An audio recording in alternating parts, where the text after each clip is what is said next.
Hello everyone, this is Ravi Rankawat, your English tutor. कैसे हैं आप सब लोग? I hope you all are enjoying my classes. तो चलिए हम बात करते हैं अगले टेंस की। पिछले वीडियो में हमने बात कर ली थी पास्ट परफेक्ट टेंस की और आज हम शुरू करेंगे पास्ट परफेक्ट कंटिन्यूअस टेंस।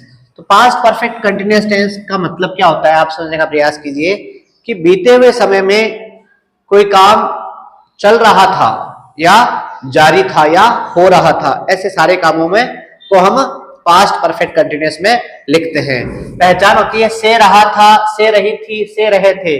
जैसे राम सुबह से गाना गा रहा था, तो सुबह से गा रहा था मतलब टाइम भी दे रखा होता है और पास्ट की बात की जाती है।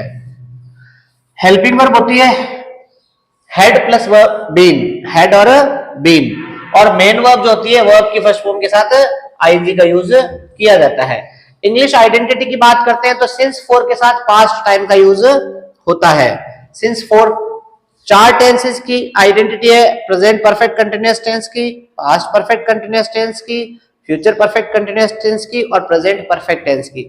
सिंस फोर आता है केवल तो प्रेजेंट परफेक्ट टेंस, और सिंस फोर के साथ प्रेजेंट टाइम आता है तो प्रेजेंट परफेक्ट कंटिन्यूअस, और पास्ट टाइम आता है तो पास्ट परफेक्ट कंटिन्यूअस। एग्जांपल की बात करेंगे, मेन वर्ब की बात कर ली हमने, वर्ब की फर्स्ट फॉर्म के साथ आईएनजी आता है। उसके बाद बात करते हैं स्ट्रक्चर्स की। सेंटेंस अगर पॉजिटिव हो तो सब्जेक्ट हैड बीन, वर्ब की फर्स्ट फॉर्म के साथ आईएनजी, फिर ऑब्जेक्ट और एडवर्ब। सेंटेंस अगर नेगेटिव हो तो सब्जेक्ट हैड, फिर तीसरे नंबर पर क्या आता है नॉट। जब भी हेल्पिंग वर्ब दो हिस्सों में होती है और नेगेटिव सेंटेंस लिखना होता है तो नॉट बीच में लिखा जाता है। इंट्रोगेटिव होता है तो हेड पहले फिर सब्जेक्ट और बीन आता है।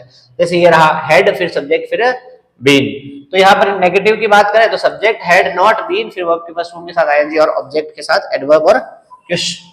इंटरोगेटिव सेंटेंस में क्या होगा, हेड प्लस सब्जेक्ट फिर बीन, वर्ब के फर्स्ट फॉर्म के साथ आईएनजी, ऑब्जेक्ट, एडवर्ब और क्वेश्चन मार्क। डब्ल्यूएच वर्ड से अगर शुरू होता है तो यही सेंटेंस का स्ट्रक्चर रहता है, केवल डब्ल्यूएच वर्ड आगे लग जाता है, व्हाट, व्हेन, वेयर जो भी होता है।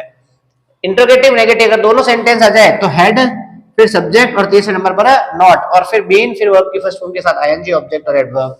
इस नॉट को हम इस हेड के साथ लिखकर हेडेंट प्लस सब्जेक्ट ऐसे भी लिख सकते हैं। तो चलिए ये हुई स्ट्रक्चर की बात। आगे बात करते हैं हम एग्जांपल्स की।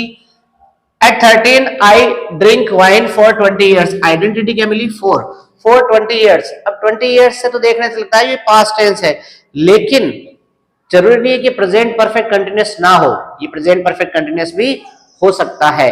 तो इसीलिए जनरली क्या होता है कि जब दो टाइम पास्ट टाइम दे रखा दो जगह, जैसे एट 13, यहाँ पर भी पास्ट टाइम दे रखा है एट 13 मतलब at the age of 13 years I drink wine for 20 years। जब 13 साल का था तब से पिछले 20 सालों से मैं शराब पी रहा हूं। तो यहाँ पर दो पास्ट टाइम आ गए तो डेफिनेटली क्या होगा, I had been, had been helping verb होगी और मेन वर्ब के फर्स्ट फॉर्म के साथ आईएनजी। तो ड्रिंक है तो ड्रिंक के साथ आईएनजी हमने लगा दिया। ये सिंपल सा आंसर हो गया। अगला सेंटेंस देखिए, in my childhood I dash take BD since 2010। मैं 2010 से बीडी पीता था। है बीडी जानते हो ना, सुट्टा। तो इन माई चाइल्डहुड बचपन की बात हो गई, और सिंस 2010 दो जगह पास्ट टाइम आ गया। तो ये कौन सा टेंस हो गया, पास्ट परफेक्ट कंटिन्यूअस टेंस हो गया। तो अब सब्जेक्ट क्या, आई के साथ हैड बीन और फिर टेक के साथ आईएनजी लगाएंगे तो ई हट जाएगा और टी ए के आईएनजी रह जाएगा। जब भी किसी वर्ब के साथ आईएनजी लगाते हैं लास्ट में ई होता है तो ई हट जाता है आईएनजी लगाते समय। India dash fight for freedom since 1857। अब देखो सिंस के साथ पास्ट टाइम आ गया, सिंस के साथ पास्ट टाइम आता है तो पास्ट परफेक्ट कंटिन्यूअस होता है, लेकिन यहां पर समझना कि दो बार टाइम नहीं दे रखा है, लेकिन फिर भी सेंटेंस का अगर अर्थ देखा जाए तो भारत जो है आजादी के लिए 1857 से लड़ रहा था। क्यों अब से लड़ रहा था, मतलब कैसे, क्योंकि बाद में तो आजादी मिल गई, तो अब नहीं लड़ रहा है, आजादी मिलने के बाद नहीं लड़ रहा है। तो यहाँ पर ये पास्ट में कोई घटना जारी थी और पास्ट में खत्म हो गई है ना। तो इंडिया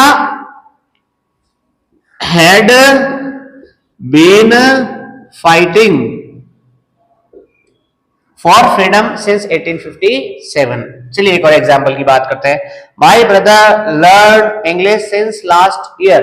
तो देखो कई बार सिंपली आ जाता है लास्ट ईयर, लास्ट मंथ, उसको पास्ट परफेक्ट में लिखा जा सकता है। तो सिंस प्लस पास्ट टाइम आ गया तो पास्ट परफेक्ट कंटिन्यूअस हो गया। माय ब्रदर के साथ हैड बीन और लर्न के साथ LEARN जी, हैड बीन लर्निंग आंसर हो गया। In my young age I dash make fun in college for 10 years. सबसे पहले क्या देखेंगे, फॉर के साथ टाइम आ गया। फॉर 10 इयर्स को हम प्रेजेंट परफेक्ट टेंस में भी लिख सकते हैं, प्रेजेंट परफेक्ट कंटिन्यूअस टेंस में भी लिख सकते हैं। लेकिन आगे क्या दे रखा है, इन माई यंग एज, तो मेरे यंग एज में 10 सालों से मैं कॉलेज में मजे कर रहा था। तो यहां पर दोनों जगह पास्ट टाइम आ गया, तो definitely past perfect continuous tense का यूज होगा।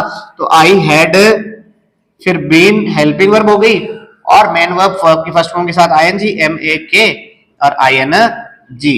तो ये होता है भाई अपना पास्ट परफेक्ट कंटिन्यूअस टेंस खत्म। अगले वीडियो में हम बात करेंगे फ्यूचर टेंस की। तब तक मेरे साथ बने रहिए और लाइक कीजिए, शेयर कीजिए और सब्सक्राइब कीजिए। Thank you so much.